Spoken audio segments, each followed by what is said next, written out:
Morning friends. இன்றைக்கி நீங்கள் பார்க்க போகிறது தாஸ்டேவோட மினி விலாக் தான். என்றைக்கும் போலவே இன்றைக்கும் பீஸ்ஃபுல்லான மார்னிங்காக இருந்தது. ஏன்னா வெதர் வந்து ரொம்ப ப்ளசண்ட்டாக, கிளைமேட்டே வந்து சில்லுன்னு இருக்குது.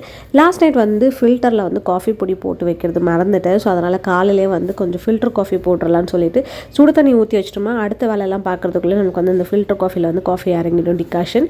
ஸோ அதனால் அந்த வேலையை பார்த்து சைடில் எடுத்து வச்சாச்சு. ஒரு பாத்திரத்தில் முட்டை வைக்க வச்சுட்டேன், இன்னொரு குக்கரில் காய்கறி வேக வைக்க வச்சுட்டேன். அதுக்கடுத்து குக்கர்லேயும் ரைஸுக்கு வச்சாச்சு. அப்புறம் பெரிய குக்கரில் வந்து பார்த்திங்கன்னா 2 பாத்திரத்தில், ஒரு பாத்திரத்தில் வந்து இன்றைக்கி கொண்டக்கடலை குழம்பு செய்ய போகிறோம். ஸோ அதனால் ஒரு 2 விசில் விட்டு எடுத்துக்கலானுக்காக ஒரு பாத்திரத்தில் கொண்டக்கடலை, இன்னொரு பாத்திரத்தில் சக்கரவள்ளி கிழங்கு வச்சு குக்கர் வச்சுட்டேன்.